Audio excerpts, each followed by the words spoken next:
Everyone, बच्चे आज हम लोग 11th मेघा रिवीजन सेट 4 के क्वेश्चंस के आंसर डिस्कस कर रहे हैं। ठीक है, पहले हमने बॉटनी का सेट देखा था, अब हम लोग जूलॉजी का देखेंगे सेट 4 का सॉल्यूशन। ठीक है, अब हमारे पास क्या था बच्चे, जूलॉजी के सेक्शन ए में फर्स्ट क्वेश्चन है, the binomial system of nomenclature was proposed by, किसने किया था बच्चे, किसने किया था बच्चे, बाइनोमियल नोमेनक्लेचर कार्लेस लीनियस ने। ठीक है, कब कब किया था, कब दिया था बच्चे, 1753। कब दिया था, 1753। ये तो इसका डेट ऑफ बर्थ है। ठीक है, बटेनिस्ट, फिजिशियन एंड जूलॉजिस्ट था। ठीक है, Linnaeus system has two important name consisting of genus name capitalized and species name not capitalized. ठीक है, नेक्स्ट हमारे पास क्या आता है, which of the following are found in extreme saline condition, that is archaebacteria. ठीक है, archaebacteria is a right answer. The correct answer, ये और बैक्टीरिया आ गए, आप आर्कीबैक्टीरिया को ही टिक करेंगे। नेक्स्ट हमारे पास क्या आता है, what does the term coelom means. Coelom एक बॉडी कैविटी है बच्चे, एनिमल बॉडी की, that contain internal organs and lined by mesoderm. ठीक है, जैसे हमारे पास क्या आता है बच्चे, ये हमारे पास एंडोडर्म आ गई, ये हमारी मीजोडर्म आ गई और ये हमारी एक्टोडर्म आ गई। तो ये बता रहा है कि वो ऑर्गन्स जो कम्प्लीटली लाइंड है किससे, मीजोडर्मल लेयर से, तो उसको हम लोग क्या बोलेंगे, सिलोमिक कैविटी बोलेंगे। What is the function of intercalated disc in cardiac muscle, mechanical coupling, electrical coupling, enable synchronized contraction and relaxation of cardiac muscles. ठीक है, जब हमारे पास ये डिस्क नहीं होगी बच्चे, तो हमारा जो सिंक्रोनाइजेशन होता है बेटा, है ना, इम्पल्स जनरेट करने का कार्डिक मसल्स में, तो वो सिंक्रोनाइज नहीं हो पाएगा। ठीक है, नेक्स्ट है हमारे पास, what is the full form of ACTH, adreno corticotropic hormone. ठीक है, कहाँ से प्रोड्यूस होता है, पिट्यूटरी ग्लैंड से, that stimulate the adrenal gland to produce cortisol and other important hormones. Section B में, what do you mean by reducing sugar, क्या है बच्चे, that can donate electron to other molecule, for example glucose आ गया बच्चे, fructose आ गया और lactose आ गया। मतलब ग्लूकोज के पास कितने कार्बन है, C6H12O6, राइट, फ्रक्टोज के पास भी उतने कार्बन है और लैक्टोज के पास भी उतने। तो अभी हम ये चीज़ बता रहे हैं बेटा, हम यहाँ पे ये चीज़ बता रहे हैं कि किसी भी टेम्परेचर पे फर्दर हाइड्रोलिसिस करोगे तो इसका फर्दर रिडक्शन नहीं होगा, इसीलिए इस शुगर को रिड्यूसिंग शुगर बोला गया है। ठीक है, मतलब जैसे हम C6H12O6 है, तो इसको फर्दर हाइड्रोलाइज करने पे इस पर मोनोमेरिक यूनिट नहीं बनेगी, ये ऑलरेडी मोनोमेरिक यूनिट है। ठीक है, तो उसी को हम मोनोमेरिक यूनिट को रिड्यूसिंग शुगर बोलते हैं। Describe the following properties of enzyme, enzyme have the following की properties, catalytic activities, specificity, active site, passive site, substrate का एलोस्टेरिक साइड्स। ठीक है, हाई एफिशिएंसी, रिवर्सिबिलिटी, ठीक है, और ऑप्टिमम पीएच, ये क्या है बच्चे, प्रॉपर्टीज ऑफ एंजाइम्स हैं। What are the characteristic feature of arthropoda, jointed appendages. ठीक है बेटा, जॉइंटेड अपेंडेजेस जो है वो आर्थ्रोपोडा का एक कैरेक्टरिस्टिक फीचर है ना, legs, antenna and hard exoskeleton. Next बता रहा है जॉइंटेड अपेंडेजेस मतलब लाइक ऐसे करके। ठीक है, तो ये उसका आर्थ्रोपोडा का कैरेक्टरिस्टिक्स है। हाउ आर्ट्रियोस्क्लेरोसिस डिफरेंट फ्रॉम एथ्रियोस्क्लेरोसिस, मतलब ये हार्ट की एक डिजीज़ है, जब कोलेस्ट्रॉल ब्लड वेसल्स में भर जाती है तो hardening of arterial wall due to loss of elasticity, है ना, जब फैट डिपोजिशन बहुत ज़्यादा हो जाता है, कोलेस्ट्रॉल ब्लड वेसल्स में डिपॉजिट हो जाता है, बॉडी थोड़ी हार्ड हो जाती है। ठीक है, can occur due to ageing या हाइपरटेंशन या अदर फैक्टर, अदर फैक्टर क्या, कोलेस्ट्रॉल का ही फैक्टर सबसे मेजर होता है इसमें। ठीक है, affect the entire arterial, atherosclerosis क्या होती है बच्चे, narrow of arterial lumens due to plaque build up cholesterol lipids. ठीक है, अब ये वाला आर्ट्रियोस्क्लेरोसिस कैसे हो सकती है, ड्यू टू हाइपरटेंशन या कुछ और फैक्टर, बट एथेरोस्क्लेरोसिस सिर्फ और सिर्फ कोलेस्ट्रॉल और लिपिड के डिपॉजिट होने से। मानो ये हमारे पास ब्लड वेसल है, ठीक है, तो यहाँ पे ऐसे करके कोलेस्ट्रॉल जो है और लिपिड डिपॉजिट होती जाएगी और इस डिजीज़ को हम क्या बोलते हैं, atherosclerosis. But due to hypertension जो है, हाइपरटेंशन से क्या हो जाएगा हमारे पास, आर्ट्रियोस्क्लेरोसिस हो जाएगा। ठीक है बेटा, है ना। तो इससे क्या हो सकता है, एथेरोस्क्लेरोसिस, इससे क्या हो सकता है, ischaemia, increase risk of heart attack and stroke, typically effect the large medium size arteries. Define national park and some national park of J&K, थोड़ा इंपॉर्टेंट क्वेश्चन है, ध्यान रखना। National park protected area of natural, historicals and cultural monuments या significance rivers to conservation, recreation and tourism while maintaining its natural and cultural integrity. National Park in Jammu and Kashmir, Dachigam National Park, Hemis national park, Kishtwar national park, Salim Ali national park, ठीक है। ये हंगुल के लिए famous है, Kashmir Stag बोलते हैं उसको, ठीक है। होम टू स्नो लिपर्ड्स, ठीक है, snow leopards and other endangered species भी आपको हेमिस नेशनल पार्क में दिखेंगी। हिमालयन ब्राउन बियर्स आपको मिलेंगे किश्तवाड़ नेशनल पार्क में, और बर्ड सेंचुरी को हम लोग श्रीनगर में क्या बोलते हैं, सलीम अली नेशनल पार्क, ठीक है बेटा, ठीक है। अब नेक्स्ट हमारे पास क्या है सेक्शन सी में, what are the endocrine gland, what are the endocrine gland, what is the role of thyroid gland in the body. Endocrine gland क्या होता है बच्चे, एक स्पेशलाइज्ड ऑर्गन होता है जो सिक्रीट करता है हार्मोन्स, किसमें, जो directly into the blood stream. These hormone regulate various body functions such as growth, metabolism and reproductive process. Example of endocrine gland include the pituitary gland, thyroid gland, adrenal gland, pancreas and gonads, ठीक है बच्चे। इसके एक एक के function देखोगे आप लोग, क्या क्या फंक्शन है बेटा नीचे, ठीक है। ये क्वेश्चन भी आने के चांसेस हैं भाई।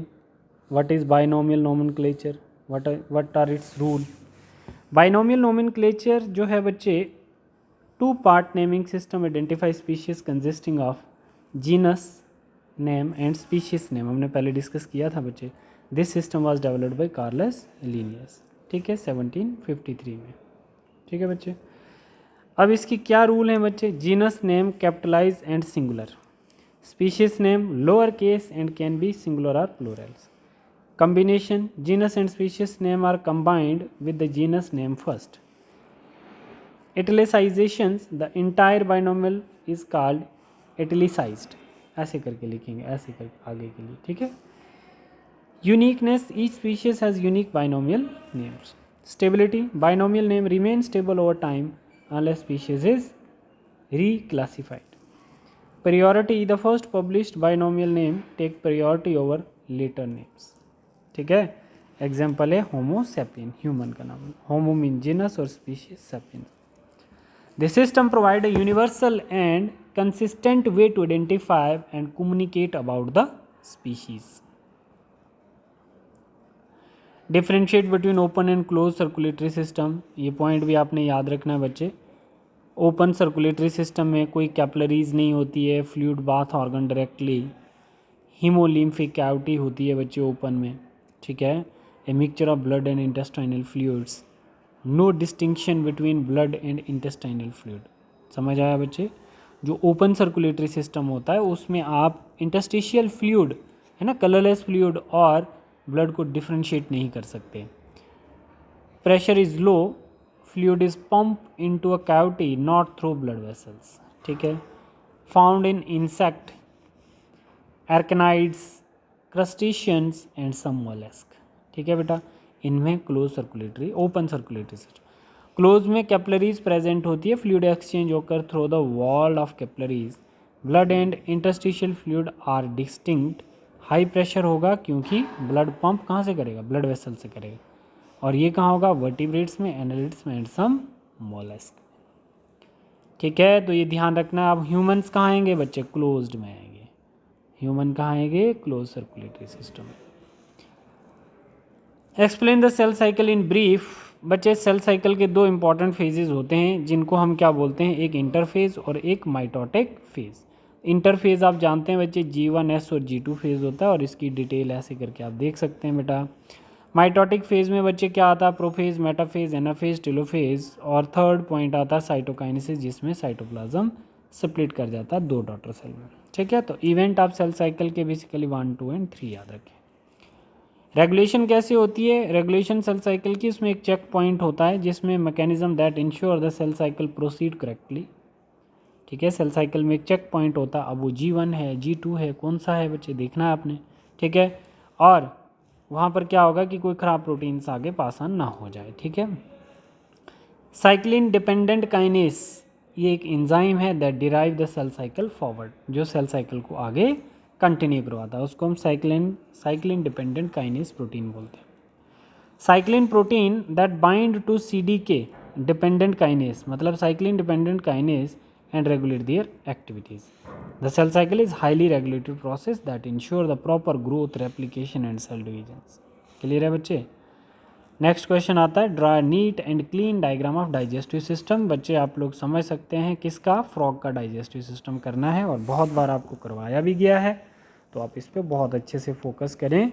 ये इसका ईसोफेगस आ गया, ये लीवर आ गया बेटा, ये हार्ट है, ठीक है, ये gall bladder that is lungs, stomach, fat bodies, kidney, intestines, ureter, urinary bladder, colica, rectum and colical aperture, ठीक है बच्चे। सेक्शन डी में आ जाते हैं। What is cell? Cell is the basic and structural unit of living organisms. It is tiny membranes bound entity to contain a fundamental component necessary for life, including genetic material, DNA and RNA, cytoplasm and cell organelles। Eukaryotic cells के बच्चे कुछ features बताएं और फिर last में मैंने diagrams भी बताई है। Eukaryotic cell is a type of cell that has true nucleus, ठीक है, and other membrane bonded organelles. Eukaryotic cell found in plants, animal, fungi and some protist, ठीक है बेटा। स्ट्रक्चर ऑफ यूक्रियोटिक सेल्स में आप प्लाज्मा मेम्ब्रेन एक्सप्लेन करना, cytoplasm, nucleus, mitochondria, endoplasmic reticulum, ribosomes, lysosomes, Golgi apparatus, cytoskeleton, ठीक है। और फिर आप लोग ये अपनी NCERT की डायग्राम यहाँ पर मेंशन कर सकते हैं बच्चे, ठीक है। तो सेंटर में न्यूक्लियस प्रेजेंट होता है बच्चे एनिमल सेल्स में, और प्लांट सेल्स में न्यूक्लियस पेरीफेरी में होता है, क्योंकि सेंटर में वैक्यूल्स 90% स्पेस को कवर करके रखता है, ठीक है।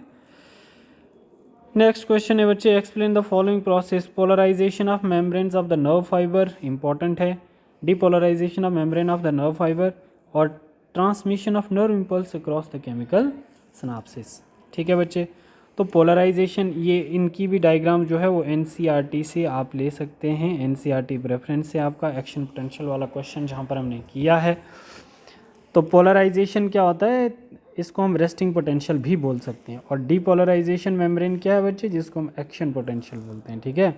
और transmission of nerve impulse across the synapses, इसमें आप लोगों को थोड़ा सा न्यूरोट्रांसमीटर का कॉन्सेप्ट भी ध्यान रखना है बेटा, ठीक है। When the action potential reaches the end of the nerve fibre that is axon terminal, it trigger the release of neurotransmitter into synapsis, the gap between the two neurons, ठीक है बच्चे।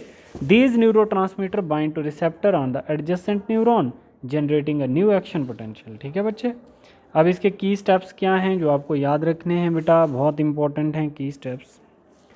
Release neurotransmitter, axon terminal release neurotransmitter into the synapsis, binding of neurotransmitter bind to specific receptor on the adjacent neurons, generation of action potential, binding of neurotransmitter trigger to new action potential in the adjacent neuron. This process allow nerve impulse to transmitted from one neuron to another, enabling communication with the nervous system, within the nervous system, ठीक है। तो ये था बेटा आज का हमारा paper जो हम लोगों ने डिस्कस किया है।